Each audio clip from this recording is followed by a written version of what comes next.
I'll do Alrighty. the intro first. Yeah, Martin's gonna do the intro first. 5, 4, 3, 2.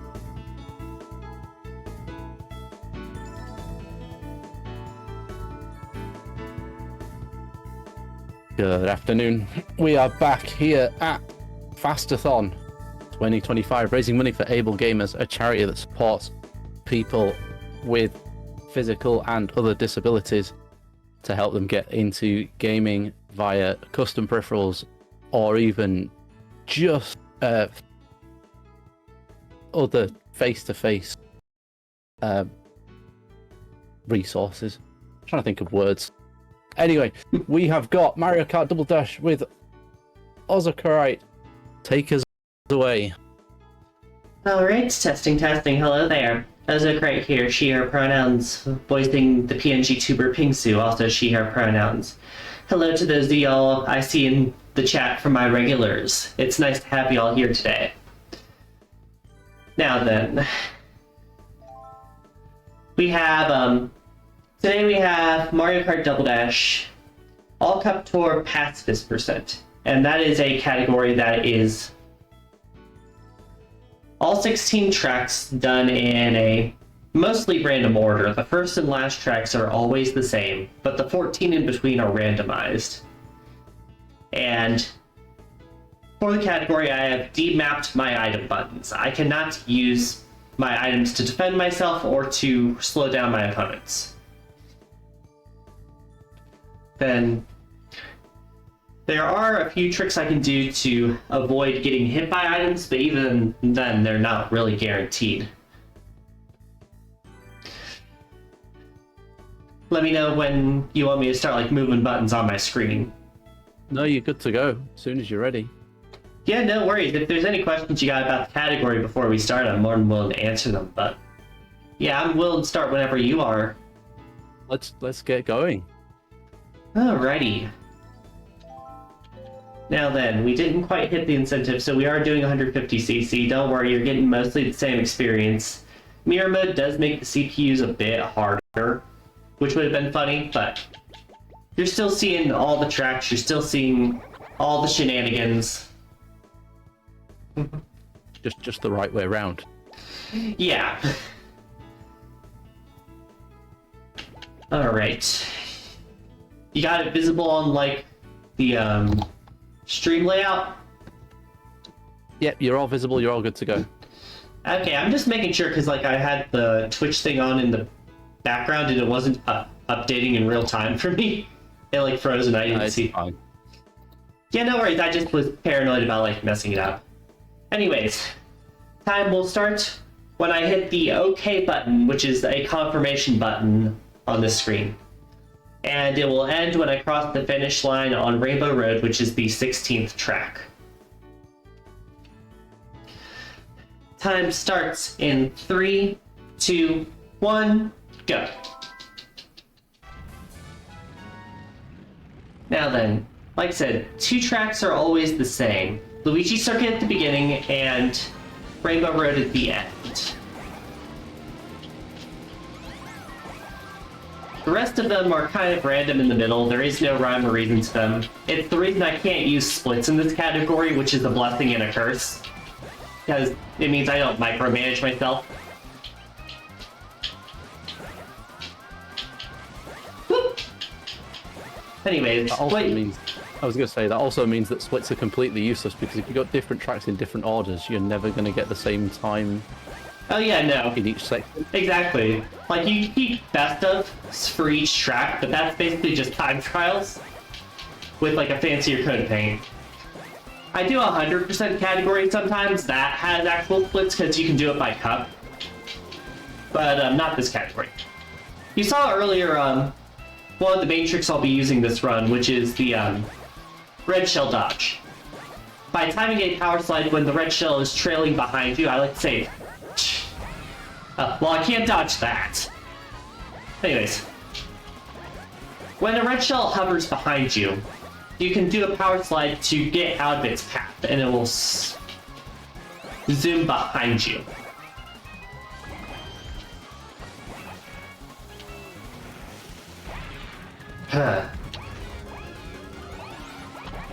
I'm getting some terrible item location spawns, but might as well get them out of the way on this track where I can win anyway. Anyways, that wasn't exactly the best. Luigi Circuit best ones are usually like, you can see that last lap lost about 7 seconds there. Usually I want to aim for like something closer to a 130 as like a good run, but it's going to happen eventually. There's 16 races. Next up we have one. Up here saying Double blue shell as well was hurt. Must have hurt. Here's the thing, you can actually dodge blue shells in this game, but it's very location specific.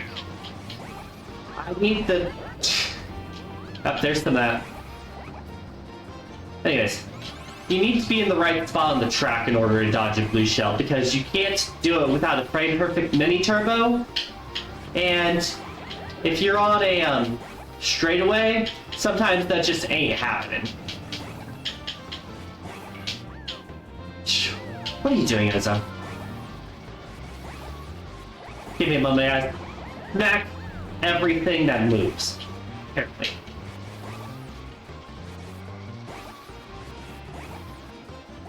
Anyways, this track runs on a global cycle. If you don't mess up like I am today, it looks the same every time. So that time for this particular track starts at the beginning of the race. Yeah, it's a global timer on the track. Once you enter the track, it starts loading. I noticed you're playing as Cooper and Paratrooper. Are there any differences between those two characters, or is it just for... These two characters are the same as each other. I do pick them for a reason. Their special item is... I'll take the banana over the red shell. There it is. I picked them because their special item is triple greens and triple red shells. And by picking those characters for myself, I deny my opponent the chance to get triple red shells, which is more hits on me. Because... With the triple shells, do they, like in modern Mario Kart games, do they orbit around you? No, they don't. You hold on to them the entire time. You cannot you cannot have items circle you unless it's like the hearts, which are a special item that does that. And you cannot have items trail behind you. You cannot trail a banana, you cannot trail a green shell. That does not work in this game.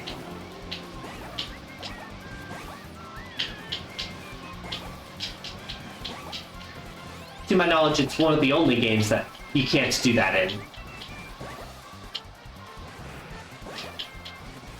I think some of the older ones as well before this were the same. I believe... I certainly remember the original Super Mario Kart, you couldn't trail items in that either. Yeah, no, the first two might have not had it, but like after starting with DS, it became standard.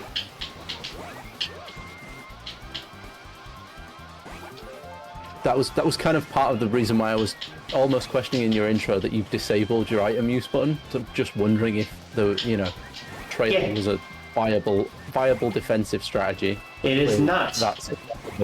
So. Plus, even if trailing was an option, I'd need to use my item button to do it anyway.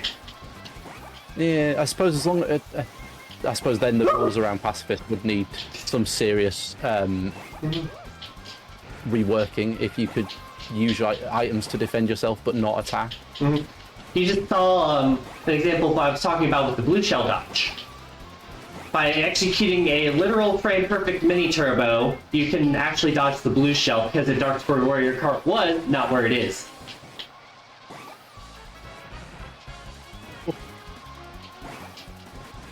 And if it misses, it really does quite a big dart towards where you were. Yeah, no, it goes... The blue shell is programmed to blow up in 2 instances. The first is when it hits a cart. The second is when it goes a certain distance after the lunge. That tends to mean that there are occasions rarely where you'll dodge the blue shell, but it'll explode in front of you and you get hit anyway, which is always kind of funny, even if it's not the desired outcome. Very clean run there. Makes up for the first 2 tracks almost.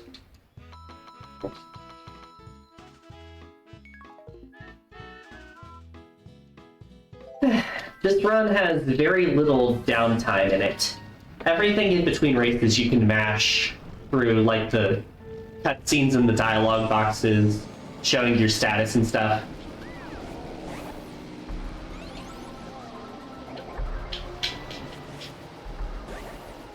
I like to describe like speedrunning Mario Kart games as essentially a collection of ILs, or individual level times.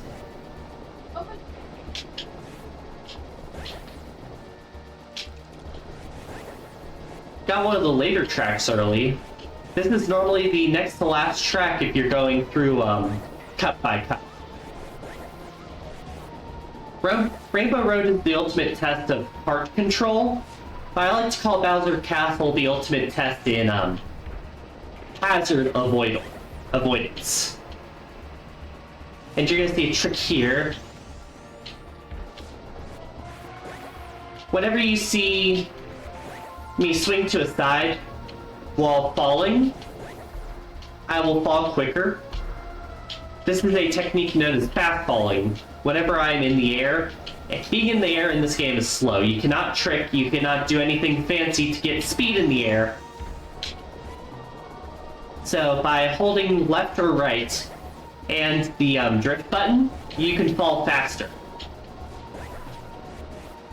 It's only useful in a few tracks though.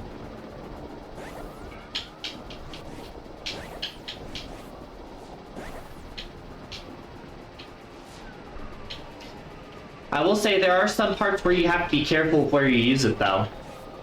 For example, this final jump of the lap, if you use it immediately, you miss the landing. Because you just fall too fast.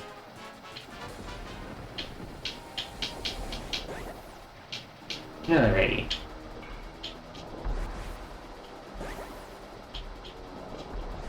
You know, the good news about doing this track is this is probably one of the worst tracks for the CPU, so you don't have to worry about them being in your face so much. Yeah, it certainly looks like you've had a decent lead on them for most of the race. Yeah, no, the only thing they can do to get you is red shells and blue shells for the most part, unless they're near you on certain tracks. Certain tracks, the CPU is a lot more competent. Like, Waluigi Stadium, I'd say, is probably one of them where they give me trouble a lot. Rainbow Road as well for the first lap or so. If they can, like, bully me off the ledge with their heavyweight carts.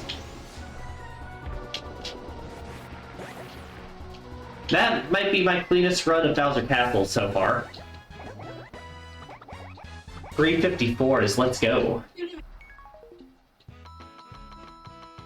Anyways, one thing that's kind of a minor detail that ends up being rather important in this game is whenever you play 150cc or mirror mode, all of the opponents have randomized combos. This means that they will have, instead of pairing up with their partner, their designated partner, like say Mario and Luigi, DK and Diddy Kong, they will randomly pair up with whoever the game feels like putting them with. And this is kind of relevant because in 150cc and mirror mode, your rivals are almost always going to be heavyweights.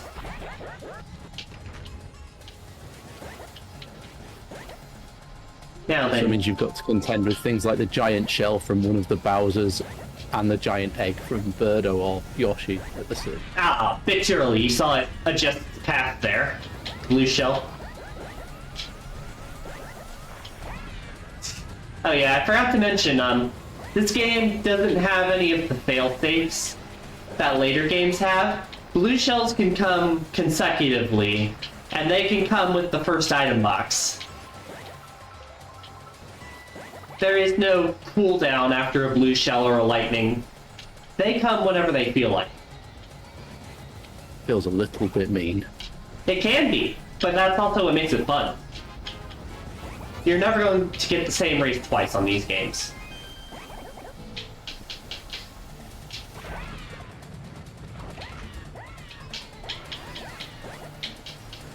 feel like for the purpose of the chat, fun and chaos are interchangeable in that statement. Oh yeah, no, I definitely know a lot of speedrunners who would be frustrated by this sort of thing. But to me, it's part of the fun. It keeps it from getting monotonous when you're grinding attempts. Because whenever something that stupid happens, you just kind of have to laugh. One thing that I didn't really get to talk about is that light yellow sand I was driving all the race. It slows you down maybe like 5 to 10% of your max speed, but you can make up for it by mini turboing over it. So it's essentially free extra road. So it's off track, but not off track. It's off track only in the technical sense. It's kind of something I missed about the later games, actually. In later games, there is no off-road that is nice. Everything slows you down ridiculously if you're in off-road.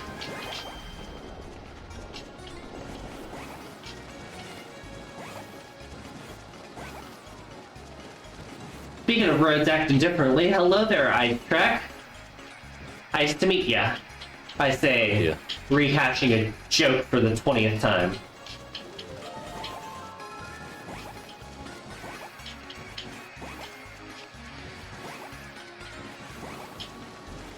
I'll be honest, a lot of people dislike this track because of how slippery it is in a game already known for having rather slippery controls. I think this is one of my favorite tracks to run, usually. It's just very smooth to maneuver. You're already sliding around, you know, grinding out the mini turbos, then it's just going to make that far more satisfying. Yeah. Random question, have you ever played Double Dash, or like a lot of it? Not really. I had it. I mean, I didn't have a GameCube for very long when I was younger. Yeah, no, that's fair. I was just curious if you had like any experience with the topic. I have some experience of Double Dash, so I know that, you know, unlike any other Mario Kart in the series, you get a pair of characters that you can switch in real time as you're driving around. Oh yeah, that's definitely one of the gimmicks of the game. One of the main selling points. Yeah, then each individual, I say individual character, but each one of a pair has a special item that you can collect from item boxes. Yeah. I can't remember all of them, but I know most of them. Would you like me to quiz you on them? I mean, you can try. You go ahead. Alright, first off, let's start easy. Mario and Luigi. They get a giant mushroom, don't they? Or No. it's a superstar. You're thinking of Super Mario Kart, when they can spam it as the CPU. No, so yeah, okay, so no, I can't remember what Mario and Luigi. Mario and Luigi have a spread fireball attack. Okay. How about Peach and Daisy? Did they get chainshot? No, another character gets that, but not the princesses. Oh, okay. No. You want me to just list them off for you? No, it's fine. Carry on. It's just like I say, I know some of them, like Bowser and. Yeah, no, that's fair. That's fair. That get their big shells. The Kongs get the giant banana. Yep. Birdo and Yoshi get the egg. Yep. But that is about as far as I can remember. That is fair. Peach and Daisy get a heart that protects against hitting items on the ground or items thrown at them. Ah, okay. Next in the list would be Yoshi and Birdo. You got that correct. Too late on that one. Anyways. Baby Mario and Baby Luigi. Oh, hang on. Are they the ones that get the chain chomp? Correct. No. Yes. Yeah, I think so. Next up would be Koopa and Paratroopa, but you know that because you've been seeing me control them. After that would be Toad and Toadette. Yeah, no idea on that one. They get the golden mushroom to themselves this game. Okay. After that would be Diddy and DK, which you've already gotten, then Bowser and Bowser Jr., which you've already gotten. and then Mario and Waluigi, which I have no idea. They get the bob-omb to themselves.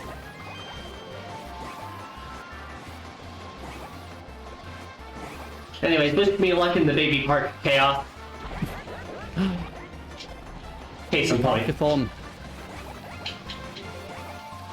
Good luck. 7 laps of mini oval. Yeah.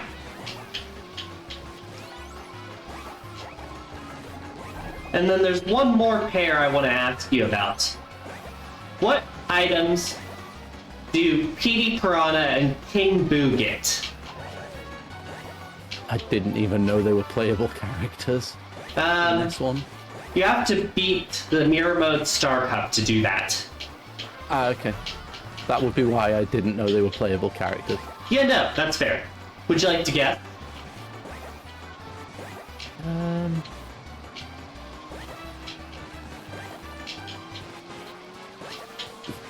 Trying to think of items that have come up elsewhere that they would likely have, unless it's unique to this game. I'll give you a hint. It's not what you're expecting. Anyways, very clean Baby Park there. Yeah, very much so. No, I don't think I'm going to get that one without some serious, pointers on. Yeah, no, you wouldn't have gotten it. It's... Actually, they get access to every special item in the game, depending on their position. Okay, so they are the literal jokers of the game. Yeah, no, they're the only reason they're not super busted and used in speedruns is because, one, half these items you get in the back and you don't want to get in the back for speedruns, and secondly, they're heavyweights, which suck in this game. But It's also why I didn't unlock them for these runs, because they could also get triple shells and mess with me, especially since they're heavyweights, and heavyweights are always your rivals.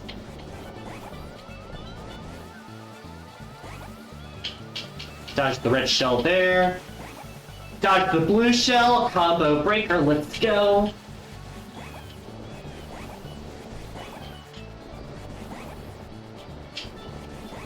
So what I'm hearing is in modern Mario Karts, they make the blue shell more difficult to get away from. In modern Mario Karts, they made it into an equation. This game, they made it something you can dodge with skill.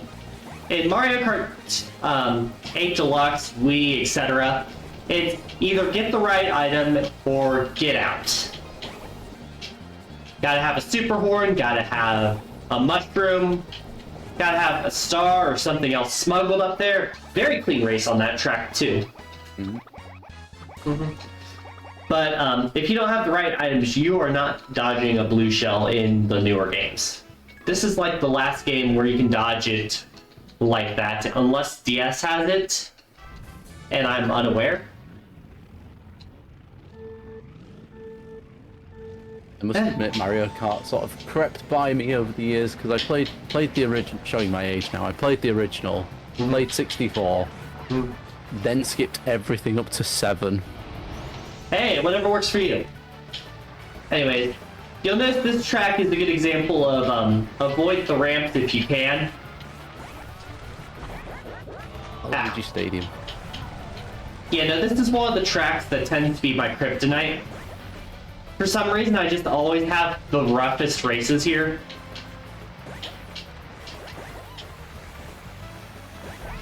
Case in point. Because dodge the ramps because not being on the floor is slow.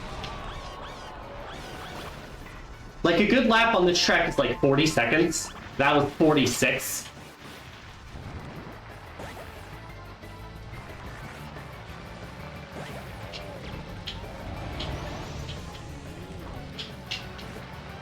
Anyways, while we're doing this track, I want to ask you a question. Why do you think people consider power sliding to be so slippery in this game compared to other Mario Karts?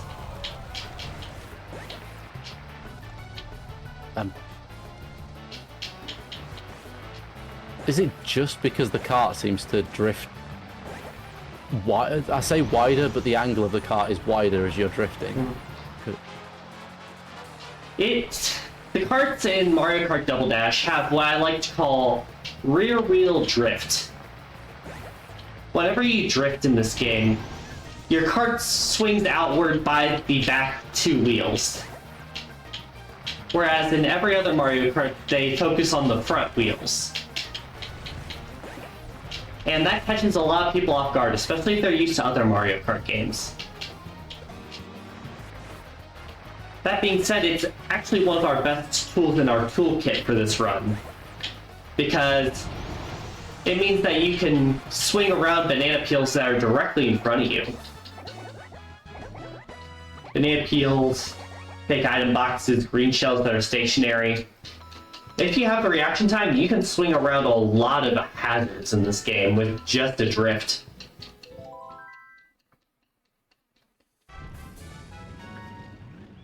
Do you have confirmation from one of the chatters that DS does let you dodge blue shells like that? Considering how strong snaking is in that game, it doesn't surprise me in the least.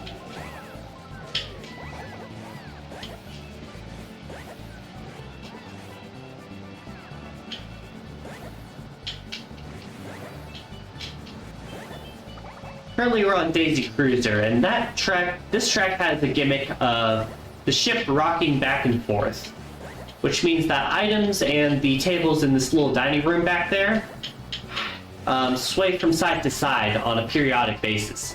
Yes, this is another global cycle, which means it can be learned, but it also means that any items that hit us, like that, will slightly mess up our cycles.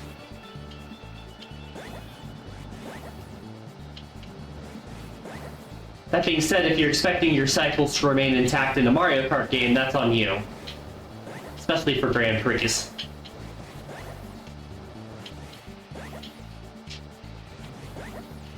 I mean, it's almost a given that a cycle in the pacifist run is never going to be where you expect it to be after lap 1. Oh yeah, for sure. Even in non-pacifist runs, or just like normal runs of this category, cup, you're going to have cycles broken just from blue shells, because your items aren't going to defend you from blue shells either way, usually.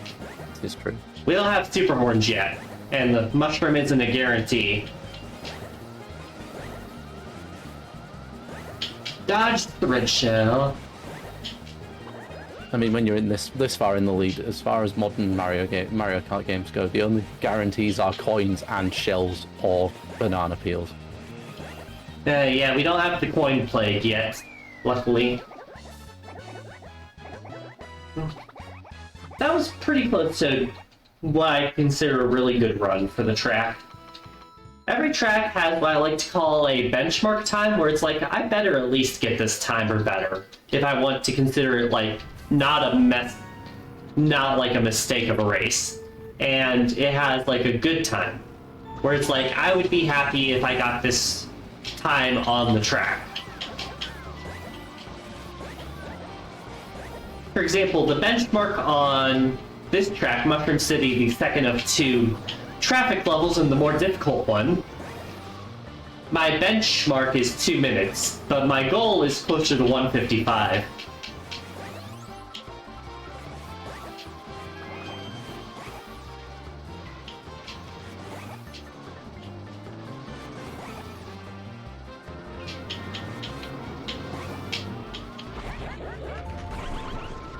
Well, I'm just getting shrunk anyway, I guess.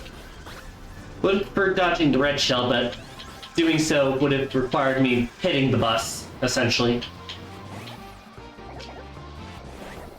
Not really that much of a time save. Well, I took the red shell, but I dodged the blue shell. Lesser of 2 evils.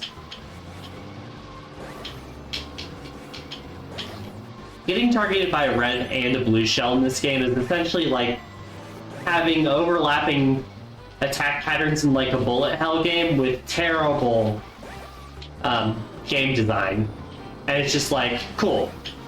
Sometimes I'll dodge it, sometimes I won't.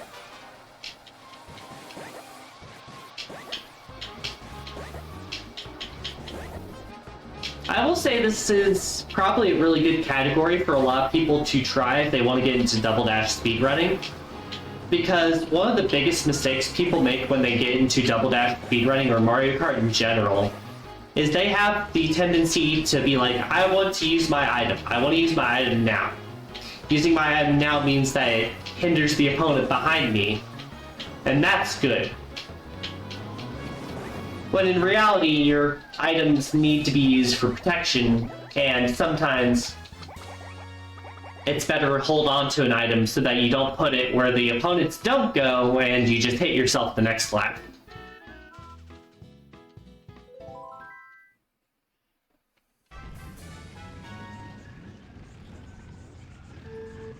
Alright.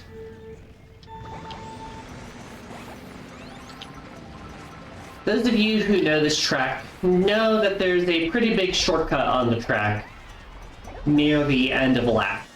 I do not take that shortcut during runs because it's such a big penalty for missing it. And with all the items flying around in All Cup Tour, I have not managed to get it consistent enough for marathon play.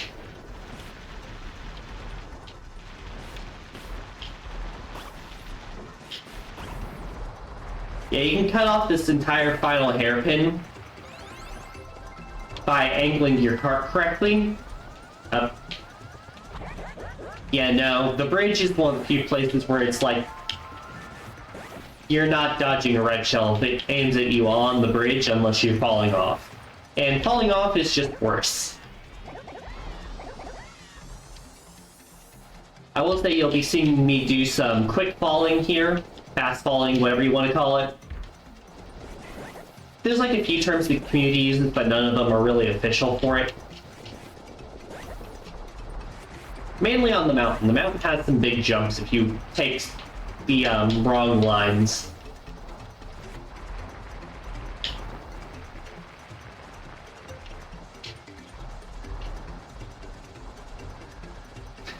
But yeah, one thing to note is, since I'm talking about that one shortcut, the penalty for falling off in this game is actually pretty steep.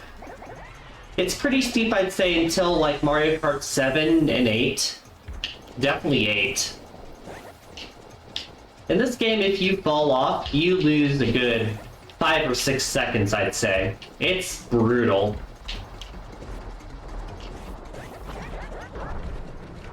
Up, I will take that reward for my stupid mistake. Yeah, that's actually kind of one of the weird quirks about Double Dash. If you're getting tumbled or blown up, you do not get shrunk by lightning. You can also dodge it by being in a cannon. Or, of course, having invincibility.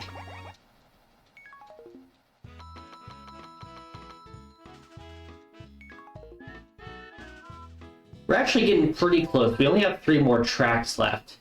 One of them here is Wario Coliseum. This is probably the track where you'll see me use the most of the technical stuff. Fast falling in something I'll show you called L-Tech. You'll see it in one place in a few seconds. Anyways, fast falling here, you see it. Normally you land on that star, but you land right before it.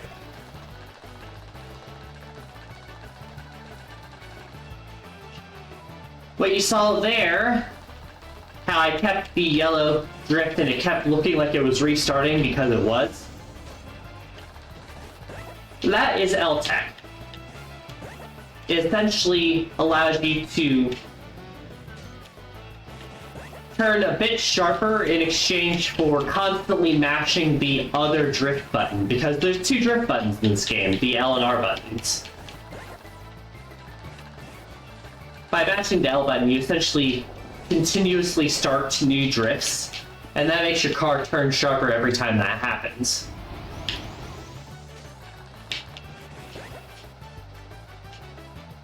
Alright.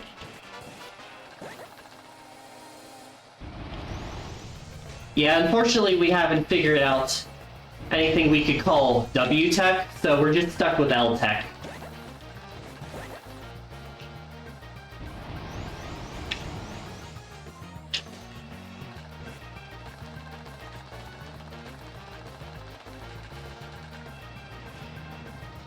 But yeah, without that, you're essentially hugging the outside wall for a good chunk of that section.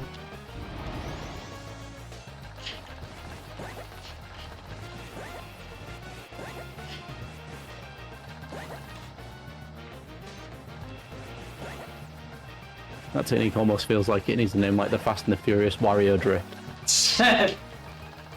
You say that, but there is one other track it's used on, which is Rainbow Road.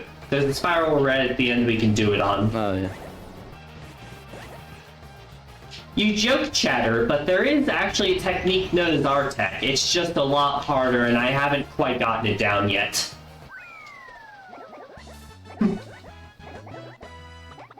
Because it requires... Like C-Stick tech. What does the C-Stick do in this game? Or is it just there for... The C-Stick really doesn't do much of anything in this game. Oh, okay. It doesn't really serve a purpose in this game. It serves a purpose in Mario Kart Wii if you're playing with the GameCube controller, because you can use it for like tricks and stuff, but in Double Dash, no, it really doesn't do anything. Anyways, as we get closer to the end, I figured I'd give you an idea of just what's considered a good time for me. Now, granted, I am not the best player in the world at this game, not even close. There's maybe like 240 or something times on speedrun.com, and I believe the runs I got for my practice stream put me around 82nd. Although they can use items, of course, so take that as you will. Anyways, my personal best for this category is 38 minutes and 56 seconds in real time. And in-game time, because they keep track of that, my personal best is 32 minutes and 39 seconds.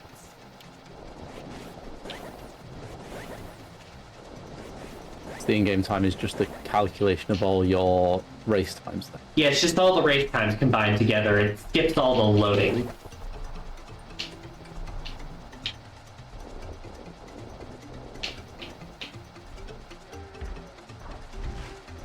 You'll notice with these geysers at the end of each lap, I weave in between the two of them so that I don't get quite as much air from hitting the top of them.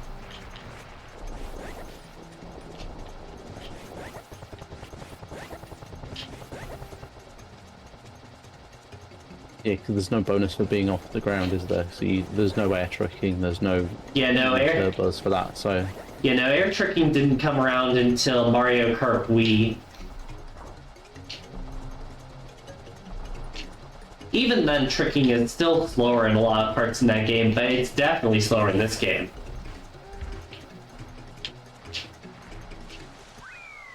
Alright, real solid time there. And just like that, we have only one track to go.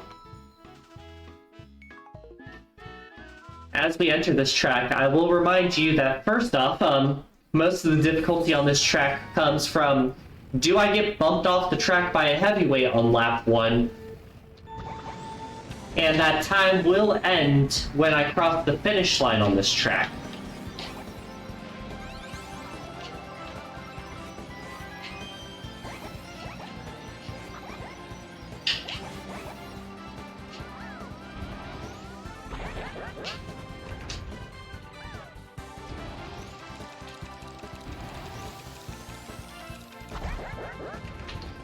Well, I dodged the blue shell, but having the blue homing items be something I land on doesn't exactly leave me many options there, game.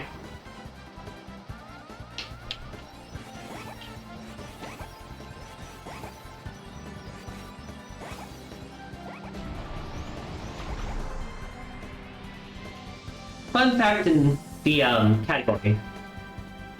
Just in general for Mario Kart Double Dash, there is barely any downtime in the game because you're mashing all these boxes between races, and you can mash through cutscenes too, like the credits. So the only time... Oh, there's an example of almost getting bumped off there. Anyways, The only time you really get a break to rest your hands during a run is in the cannon. Which there are 2 of on the All Cup Tour. One for DK Mountain, one for Rainbow Road. Yeah, that was too much of a straightaway to get a good drift off without risking falling off. Oh, of course, and if you get the 2 cannon races back to back, you literally have no time to rest your hands. Gosh dang it! Yeah, there's the example of what I'm talking about with like getting bumped off the track. It's probably one of my least favorite parts of the run, just because, like I said, you're basically guaranteed heavyweights as your rivals in 150. And I guess the weight of the cart is based on the combined weight of the characters, isn't it? No, there's actually the weights. heaviest? There is weights for each cart. They are rated on a star system 1 to 5, even if they are not the most accurate. Oh, so it's the cart that determines the weight, not the characters that are riding in it. Yep. The cart that DK is driving in is a 4-star weight, while the cart that Bowser is driving in is a 5-star. Oh, come on.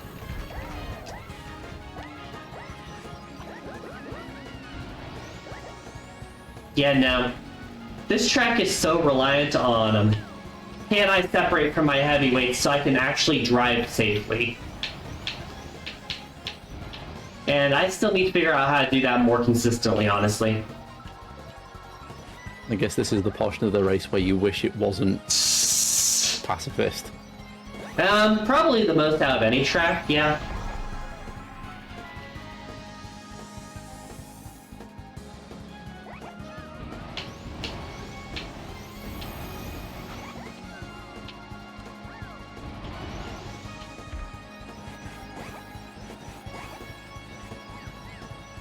Anyways, 3, 2, 1, time!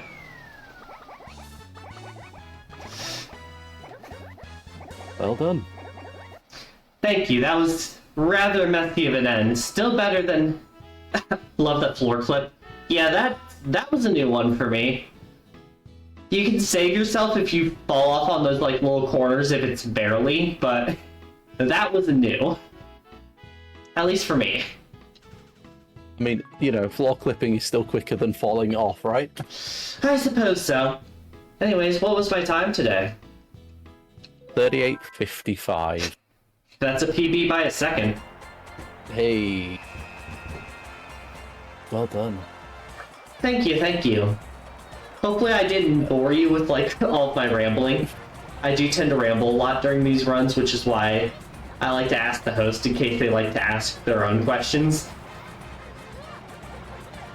No, it's fine. I think sometimes it helps if you're because usually you're rambling about what's happening in the game or tech that you're trying to use. So it gives people an insight of the kind of things that you're going through while you're running it.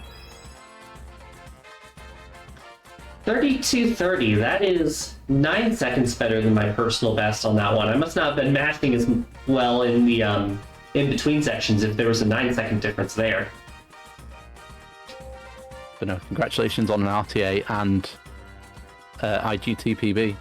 Yeah, no, thank you, thank you. Would you like to give yourself a quick shout out so that people can find where you stream? All right, first off, if you want to see me stream, I stream 5 days a week, typically Wednesdays through Sundays, on the channel known as Ozokerite11. Stream Wednesdays through Sundays, it's 11 a.m. Eastern time usually. In addition, if you wish to see any of more runs like this, I will be doing this exact same category at Binary Breakers on December 5th, and I will be doing a 100% category, which is almost 6 hours long, for really, really long-a-thon on December 29th. Lovely. Thank you very much. Yeah, I believe Paige has got the opening run for that. I can't remember exactly. Yeah, she does. She does. But I also forget the game, but yeah, she is the opening run. I remember congratulating her on that. I am much later. Yeah. Anyway, guys, we're gonna keep this marathon moving because there isn't much time left in it. So Yeah, we're nearing the end. We are down to the last 3 runs now. Mm-hmm. And up next, we've got the elephant collection. But we're going to go to a quick intermission while we get that set up. Just remember, guys, to donate towards Able Gamers. They've been running for a long time. They've helped out a lot of people. Let's get some more money raised to keep that going. Yeah. Have a day, y'all.